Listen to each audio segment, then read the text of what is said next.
Hello, welcome back to the Speaking of Tea podcast, where you listen to me nerd out about tea, read you poetry, share stories, or philosophical musings about whatever is relevant at the time.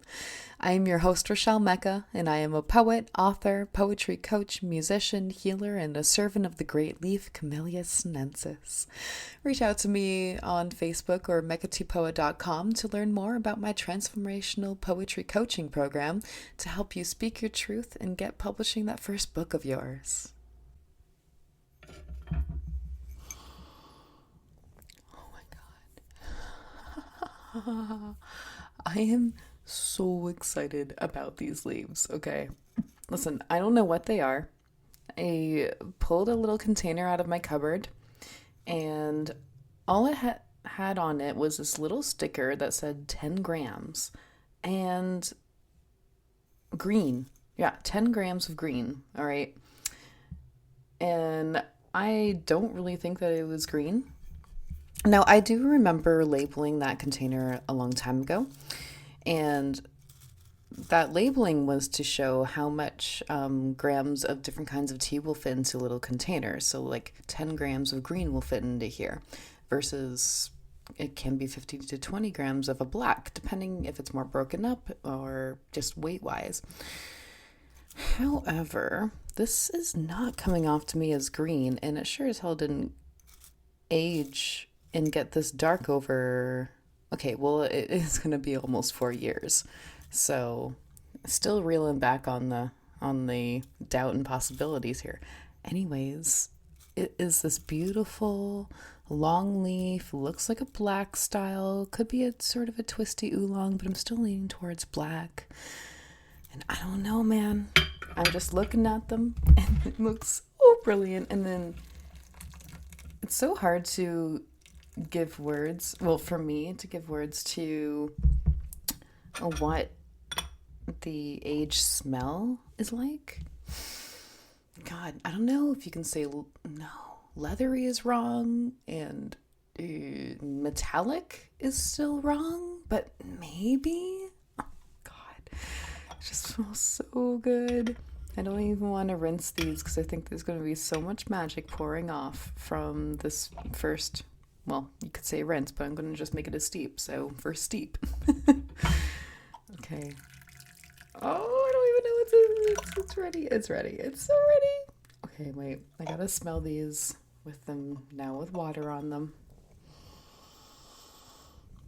Okay, different. Okay, that happens. With a little twisted. Oh my gosh, there's so much definition to the little leaves once they've gotten wet. The different colors in them. Oh my god. It's like seeing the oxidation at different levels on this leaf. So you kind of getting some like almost purpley bits and brown, and then this like faint green.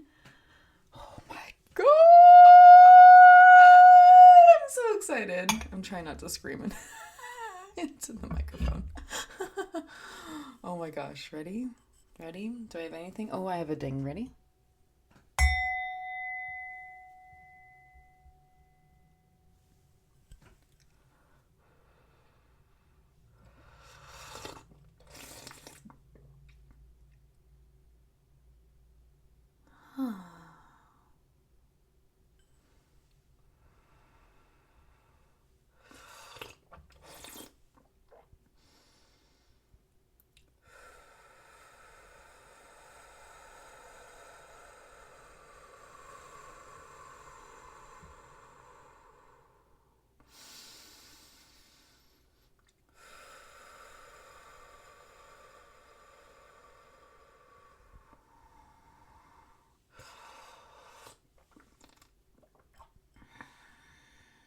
Okay. That's nice. That's cozy. I could have gotten away with a rinse too, but it's cozy, and I'm sure the next steep is just gonna be so fabulous. I would have squealed there, but I don't think I have enough vocal cords at the moment. Oh.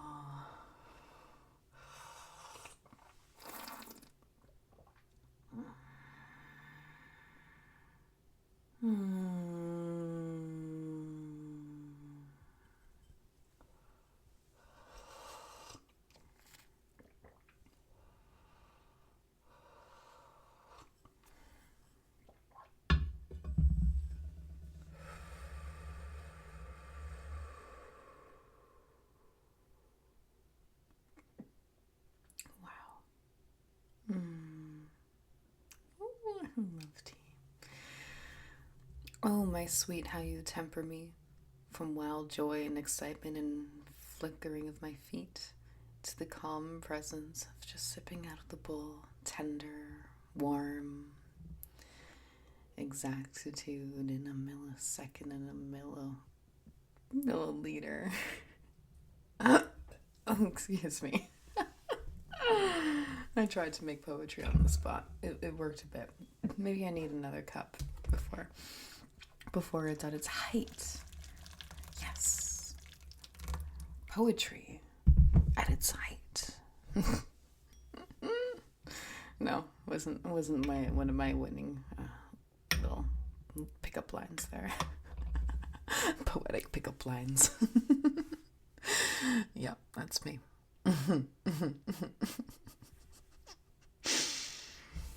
All right, we're going for steep 2.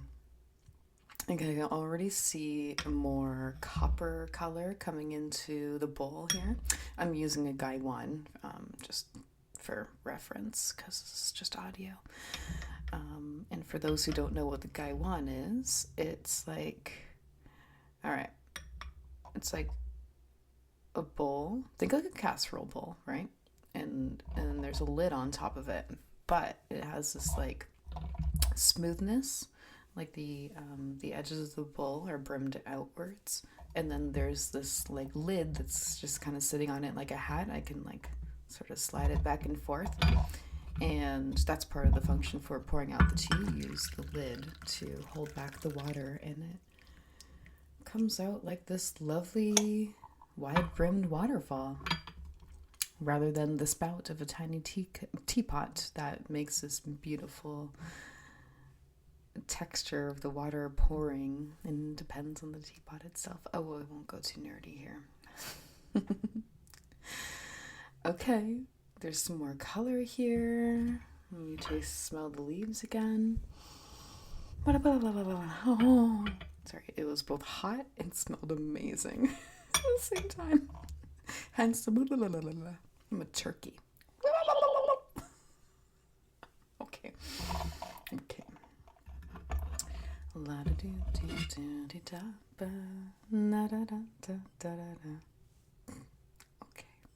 See these little earworms in my head.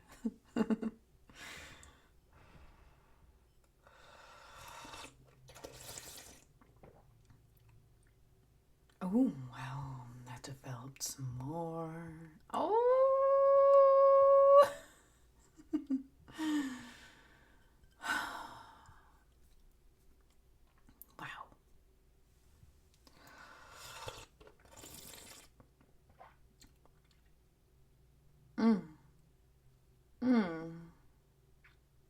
Tastes like mild earth. Tastes like, well, I'm developing an image in my head, so let me just work at this. Okay. It kind of looks deserty, and there's like rocky sort of mountains. It kind of just brought me back to this spot on the road trip home from Ontario to BC, and we were traveling through the US. I can't remember which state we were in. It's possibly Utah, but I could be completely wrong right now. But yeah, it was just kind of dry and deserty, but rocky. There's sort of like hills and stuff. I don't know, that's just what I'm seeing as I'm sipping this.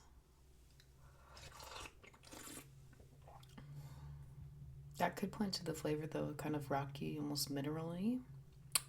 If I have that right? I don't know, man.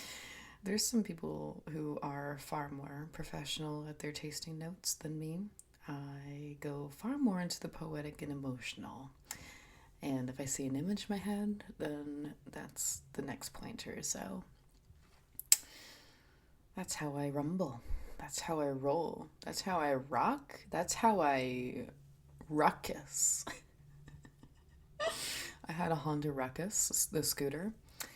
And then there's this song It's a mindless self-indulgence song, and it goes, "What's that ruckus? What's that ruckus? What's that ruckus coming through the night?" Do, do, do, do, do, do, do. Oh yeah, I would be singing that on this little ruckus that it would only go about 50 kilometers an hour, but I felt a badass on that thing, dude. Like, mm. A different part of me was absolutely alive when I'm on two wheels. I missed that. I want to be in the hills, the mountains of Taiwan, and driving along with scooters. Oh, that's the dream. That is absolutely the dream.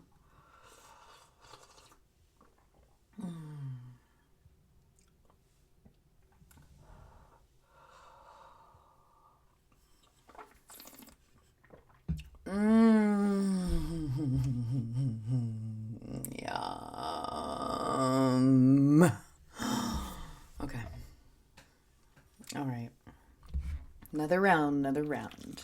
Another day, another round, another pour of pour. Yeah, I can't tell you what these really are. I mean, honestly, if this isn't aged green, I'm gonna be so impressed.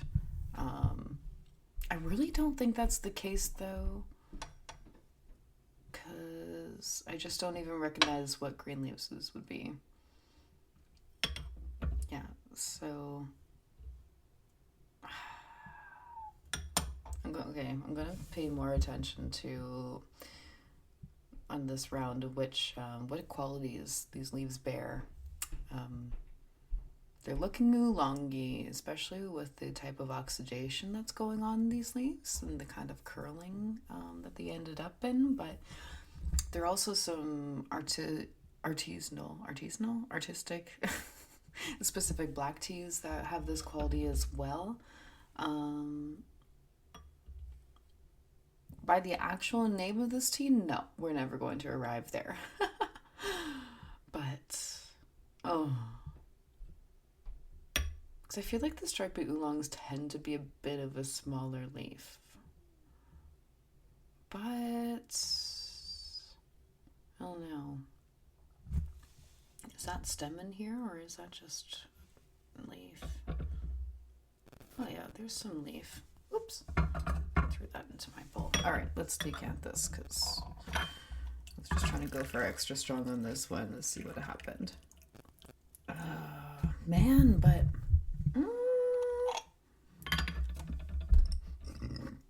excuse me again. I just had a strawberry banana smoothie and a bowl of mac and cheese right before this. And oh my god, I scarfed down that mac and cheese. I had oh, I'm a terrible Italian. I'm so sorry. The curly pasta. Rotini? No. But I was just in love with that pasta shape today, and I was just dreaming of biting into it. Actually, I've been dreaming of biting into it for days, so I had to go ahead and cook it and make a mac and cheese, a vegan one, so it's cashew based. But man, it got creamy. Oh God, that was so good. Like it was so good that I scarfed it down so fast, and it's so good that I regret scarfing it down so fast. You know what I mean? Good thing I didn't eat all of it. There's still another whole bowl to eat sometime, but it is just not the same when you reheat mac and cheese, is it? Vegan or cheddar, you know what I mean? Because then the pasta absorbs some of the cheese, and then you get like less of its lusciousness when it comes right off of the stove. Anyways, I'm not going to go on. But this was just so. I mean, even if I ate it really fast, okay, I'll admit, I ate this whole bowl faster than the kettle could boil water. Yeah. Do you ever eat delicious things so fast? I'm kind of impressed with myself, but hence the couple of burps in this recording. All right, I'm gonna drink this now. All right, are you oolong or are you black?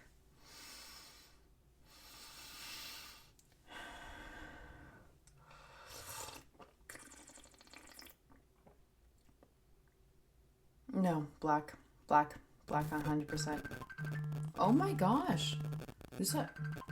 Okay, one sec, one sec. I'm gonna pause this. That's a phone call. Oh, ooh, okay. One interruption turned into another, and that took a while. And then I had to drink my tea cold. That last bowl that was so anticipating. Oh, anyways, so goes life. So goes the needed distractions in a day, I suppose. I mean, man, if there's no chaos, where would we be? There'd be no change. There'd be no growth. There would be no trees. There'd be no plants. There'd be no water. There'd be no wind. There'd be no life. There'd be no sex. There'd be no babies. There'd be no tea. Yeah, pretty much. That's how all that goes. So, anyways, we're going to give this a nice steep. All right. Are we ready? I'm ready. You're not even sipping this. I get to sip this. All right. We have that same kind of like color profile, which almost is still indicating an oolong. I don't know. But no, it's really got that.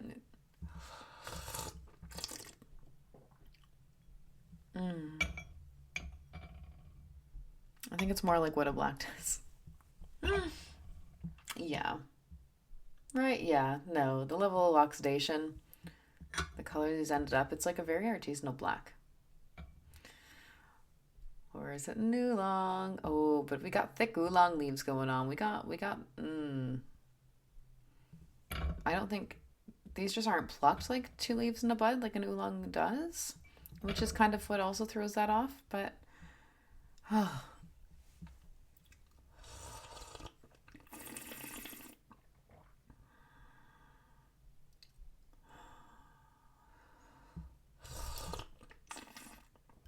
oh, I cannot believe I let all those distractions take over.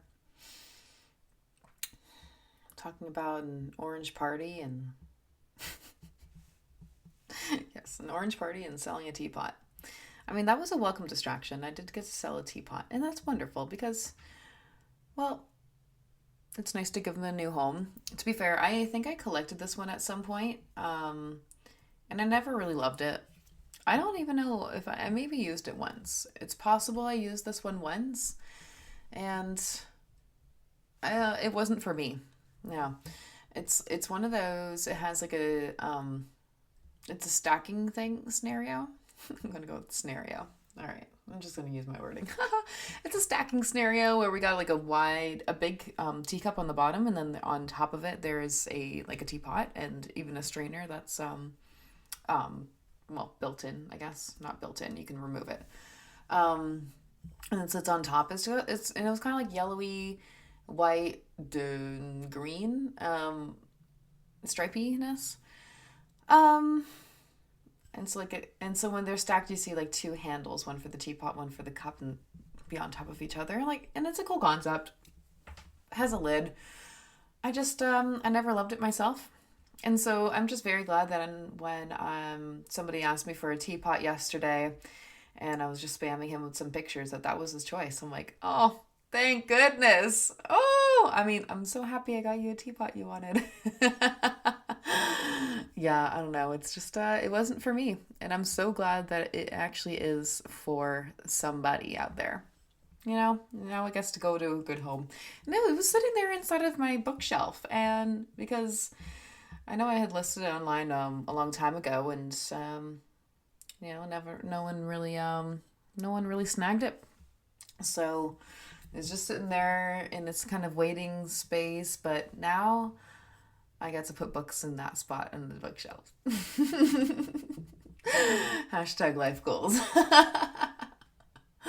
No, I couldn't do anything else with those books. No, or put that teapot in the tea shelves where it could certainly belong, or even be hidden away like other things that I actually like more or whatever, and they're tucked in there. I don't know. I don't have any logic with these things. I just put something somewhere and there it rests. Call it ADHD, because I will.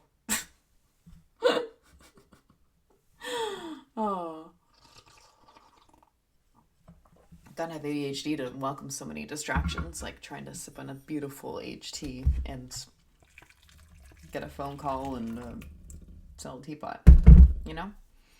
Welcome healthy distractions. Well, I mean, I don't know if I particularly welcome them at this particular moment in this particular hour during this particular tea session, particularly.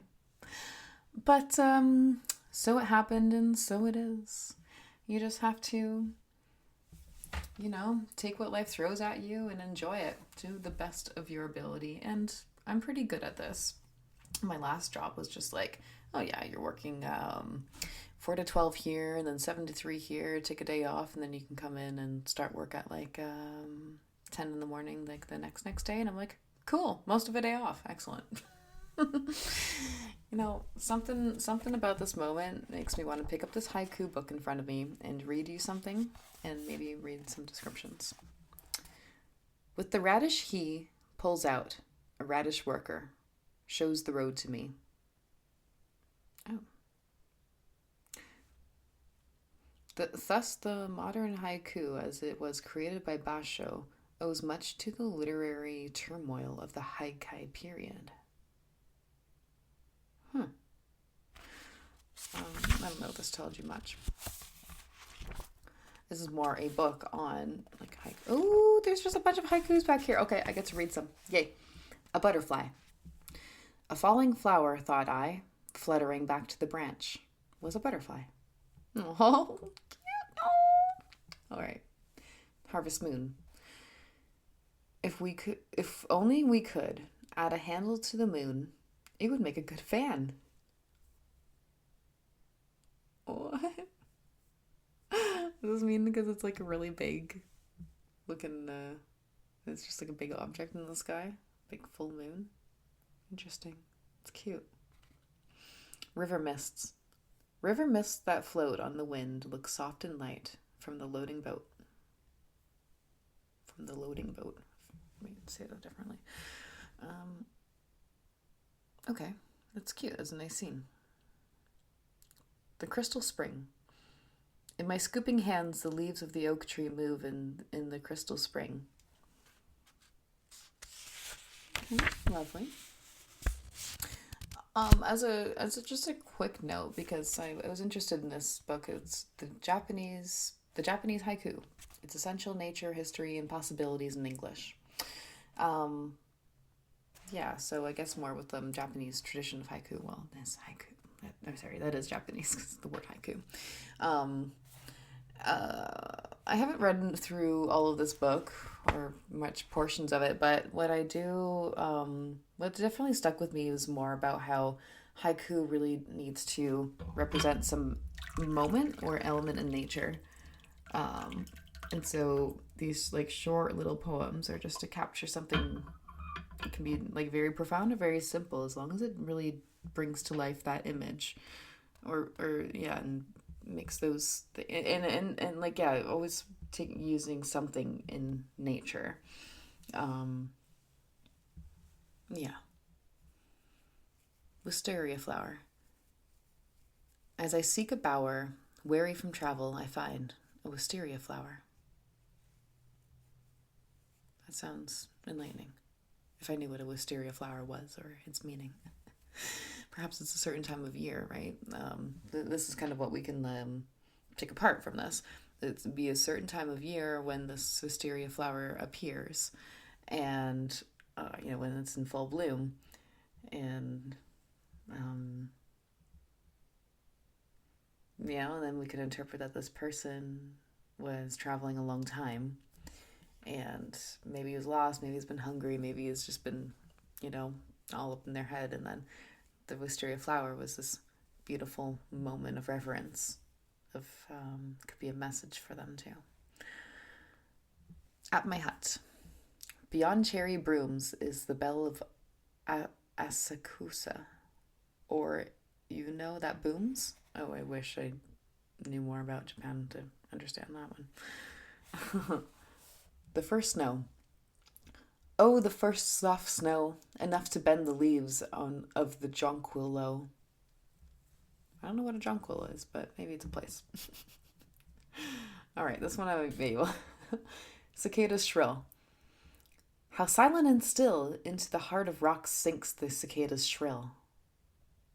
Whoa. Okay. On the mountain trail, from the plum scented air, suddenly the sun comes up on the mountain road. Oh, okay. So, what they did well there was that they they got a lot in there. They got like scent. We engaged the nose, senses. It even depicted the image of there being a lot of plum trees. Even the texture. I mean, if you're really thinking of the plum, you're thinking about what it looks like, how it feels, what it tastes like, the scent of it, the texture when you bite into it. Like all those things can happen just with naming the plum. Suddenly the sun comes up, so now it's like the morning dew air with the plum in it on the mountain road. I mean, and then this could be reflecting a certain time of year when this person is like going to and yeah, work every morning. Like this is a particular time period, in this person's routine. Say it's, well, plum in terms of being in Canada. The plums are starting to come out now, so this is like July. So yeah, it's like that's a summertime feeling. Aww, that's cool. Oh, another cicada. The cicada. In the cicada's cry, there's no sign that can foretell how soon it must die. Oh, yeah, because they only like live, I don't know how long, but it's a very short time period, only like say within like a few months. And they actually grow underground for 7 years before they come up and then start, well, singing. Singing, screeching, or what's the other word it said? Shrilling. Shrilling in their short lives upon the land before they soon meet their imminent death. Harvest moon. The autumn moon is bright. Sea waves whirl up to my gate, crested silvery white. All right. Cheers to that. I'm going to drink more tea.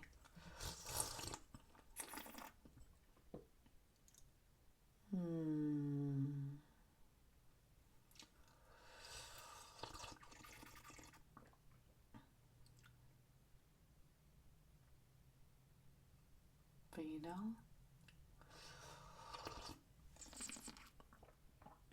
it could be oolong. It could be oolong.